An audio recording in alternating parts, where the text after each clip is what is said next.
Good day everyone, welcome back to our channel. Today we are going to learn about the SQL full join or full outer join. So first I will discuss what is full join. A full join, also known as a full outer join, is a type of join operation in programming, especially in database queries. It combines the result of both left and right outer joins.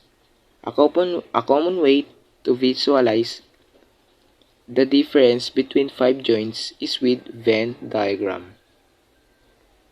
The full highlights all because it retrieves data either right table or left table. In this tutorial, we will use the well-known Northwind sample database. Below is a selection from the customers table and a selection from the orders table. So now, what we will do is select all customers and all orders.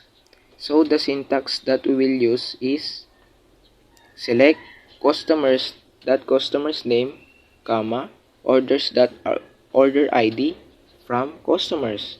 Full outer join orders on customers that customers ID equal orders that customer ID. Ordered by customers that customers name. Now, you can see that there is a null in the left table and in the right table because the full join, all rows from both tables are included in the result set with matching rows being combined and non-matching rows filled with null values for columns from the other table. This ensures that no data is excluded even if there are no matches between the tables. It's useful for retrieving all the data from two tables, even there are no matching rows between them. And that's it guys. I hope you learned a lot in this video. If so, hit the subscribe button for more exciting learning experience like this. Bye guys!